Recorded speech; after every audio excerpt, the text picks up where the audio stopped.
Everything you need to know about back pain. Back pain is one of the most common medical problems in the United States. It can range from a dull, constant ache to a sudden, sharp pain. Sometimes it can come on suddenly, from an accident, a fall, or lifting something heavy, or it can develop slowly because of age-related degenerative changes to the spine. In some cases, inflammatory disorders or other medical conditions cause back pain. Treatment varies depending on the cause and symptoms. However, there are steps you can take to improve your health and lower your chance of developing chronic or long-lasting back pain. Understanding the anatomy of the back. There are many different structures in the anatomy of the back that work together to support your body. Problems with any one of these structures can cause back pain.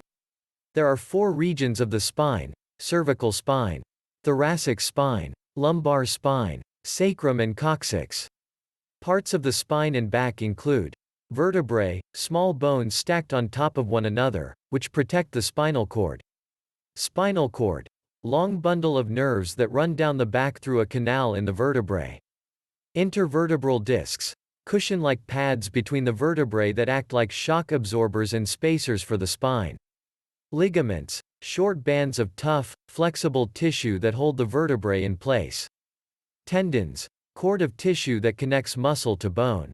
Muscles, a bundle of dynamic fibers that support your spine and upper body and help you move. Who gets back pain?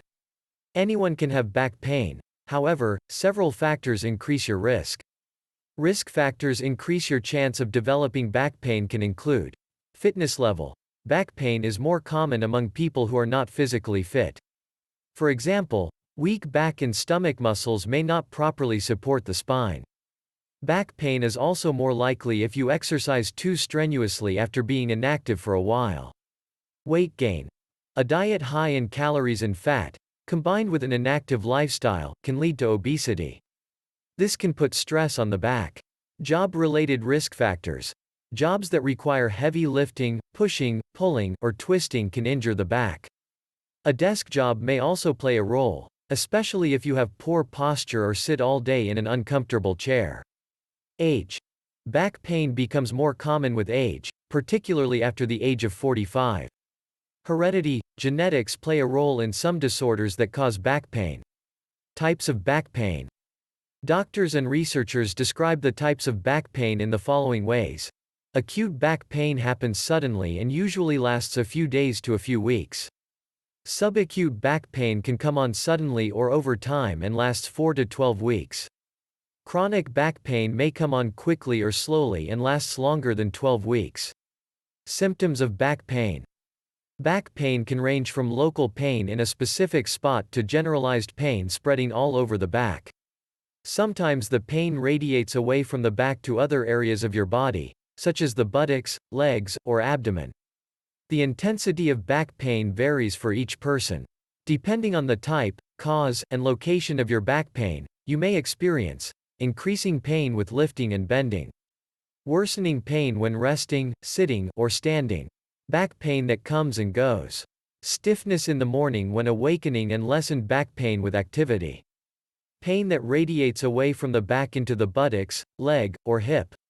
You should see a doctor if your pain does not improve after a few weeks or if any of the following symptoms happen with your back pain: numbness and tingling. Severe back pain that does not improve with medication, see treatment section. Back pain after a fall or injury. Back pain along with trouble urinating, weakness, pain, or numbness in your legs, fever, weight loss that you did not intend. Causes of back pain. Back pain can be caused by many different things, including mechanical or structural problems with the spine, inflammatory conditions, and other medical conditions. Mechanical, structural problems. Back pain can happen when mechanical or structural problems develop in the spine, discs, muscles, ligaments, or tendons in the back. Sprain. An injury to the ligaments that support the spine, often occurring from twisting or lifting improperly. Strain. An injury to a muscle or tendon. Degenerative disc disease. Aging causes the discs between the vertebrae of the spine to break down. Herniated or ruptured discs. The discs compress and irritate nearby nerves. This often occurs at the lumbar level. Spondylolisthesis. A vertebra in the spine slips out of place. Spinal stenosis. A narrowing of the spinal column that puts pressure on the spinal cord and nerves. Fractured vertebrae. Scoliosis or other congenital changes to the spine. Inflammatory conditions. Ankylosing spondylitis, a specific type of arthritis of the spine. Other types of inflammatory arthritis of the spine. Other medical conditions. Osteoporosis, which can lead to painful fractures of the vertebrae. Fibromyalgia, a condition of widespread muscle pain and fatigue. Kidney stones or infections. Endometriosis, which is the buildup of uterine tissue in places outside the uterus. Infections that involve the bones of the spine or the discs between these bones, which can cause pain. Tumors, in rare cases, that develop on the spine or other areas of the back. Pregnancy. Diagnosis of back pain. Doctors use various tools to help diagnose the possible cause for your back pain, which helps determine the best treatment plan. Medical and family history. Your doctor will ask questions about your medical and family history to help determine if an injury or underlying medical condition is the source for the back pain. Some questions your doctor may ask. Can you describe your pain? E.g., sharp, aching, burning. Where is the exact location of your back pain? When did the pain start and how long have you had the pain? What were you doing when you first noticed the pain? How severe or bad is the pain? What makes the pain worse or better? Your doctor may ask you to rate your pain on a scale from 1 to 10 to gauge the severity of the pain and talk to you about your ability to perform activities of daily living. Physical exam. Your doctor will likely perform a physical exam, which may include examining your spine and posture to look for changes in the bony structure. Asking you to bend or lift your legs to determine how movement affects your pain. Testing your reflexes, muscle strength, and sensation. Imaging and blood tests. Most people do not need additional testing.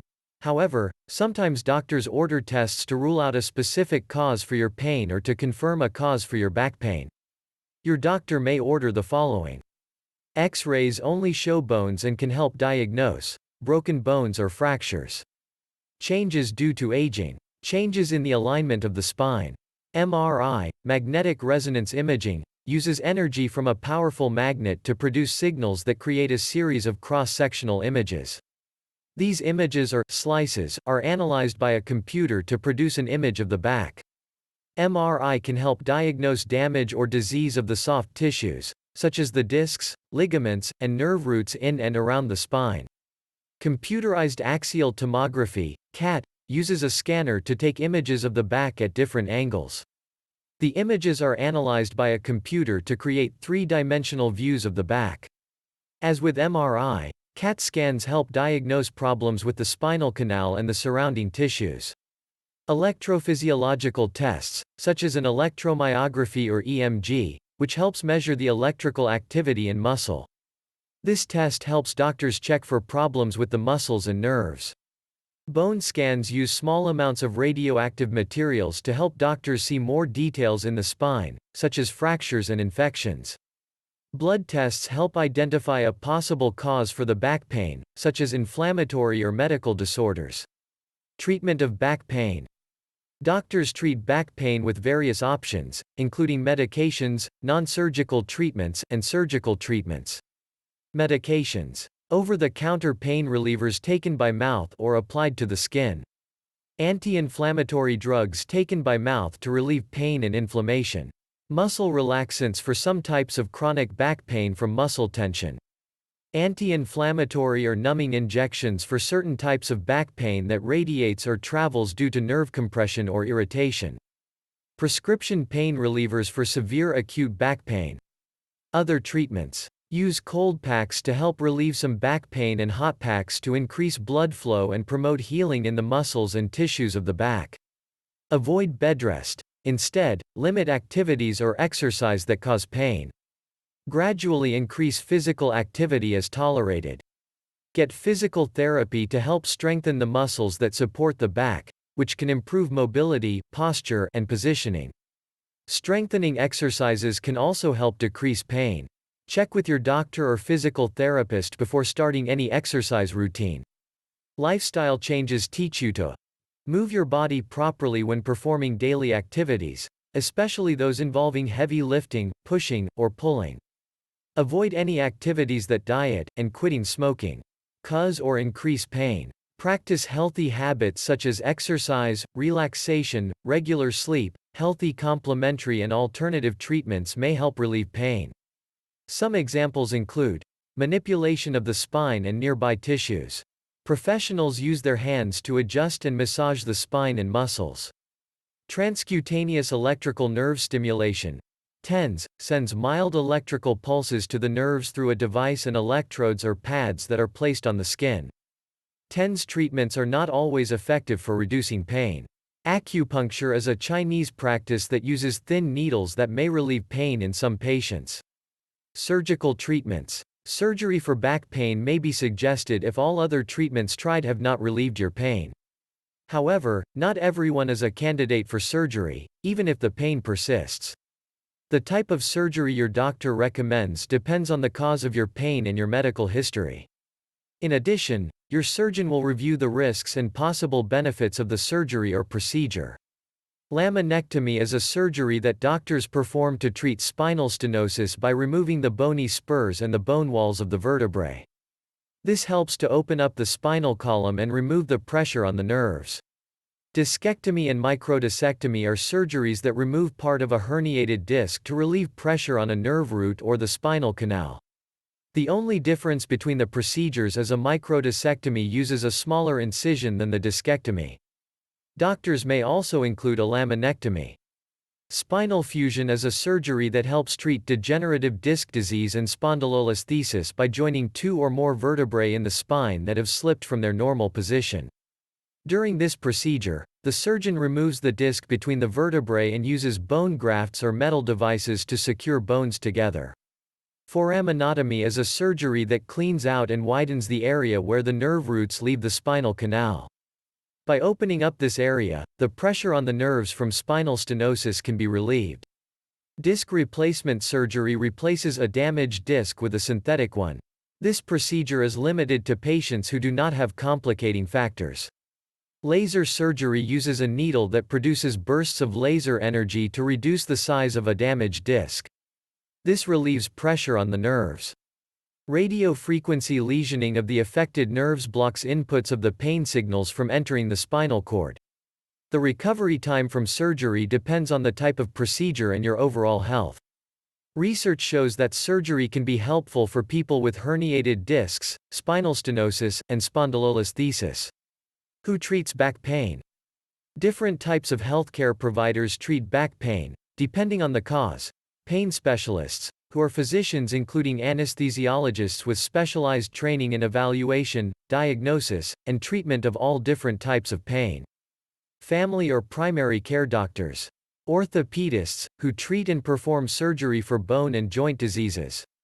Neurologists, who treat disorders and diseases of the spine, brain, and nerves. Neurosurgeons, who perform surgery for disorders and diseases of spine, brain, and nerves. Rheumatologists, who specialize in treating musculoskeletal diseases and autoimmune disorders. Physical therapists, who specialize in movement and strengthening muscles. Living with back pain. Living with back pain can be challenging. However, most people find relief within 6 weeks. Remember to follow the recommendations of your healthcare providers.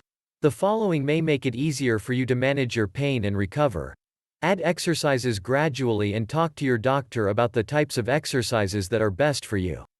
There may be certain activities or exercises you should avoid. When sitting for a prolonged period, get up, move around, and switch positions frequently. Wear comfortable shoes with a low heel. When driving long distances, try adding some support behind your back, and stop frequently to stand up and walk around. Sleep on your side, and place a small pillow between your knees. If you tend to sleep on your back, place a pillow under your knees. If possible, try to avoid sleeping on your stomach. Limit the amount you carry. Instead of carrying more items at once, make a few extra trips to avoid carrying too much weight. Prevention of back pain. You may be able to prevent back pain from overuse or improper body mechanics. The following recommendations can help you have a healthy back and lifestyle. Perform regular exercise that keeps your back muscles strong. Exercises that increase balance and strength can decrease your risk of falling and injuring your back or breaking bones. Exercises such as Tai Chi and yoga, or any weight-bearing exercise that challenges your balance, are good ones to try. Remember to warm up before exercise or other physical activities. Eat a healthy diet that includes enough calcium and vitamin D, nutrients that keep your spine strong. Maintain a healthy weight. Being overweight can put unnecessary and injury-causing stress and strain on your back. Practice good posture and avoid slouching. Try to remember to support your back when sitting or standing. Avoid lifting heavy items whenever possible. If you do lift a heavy item, use your leg and abdominal muscles instead of your back.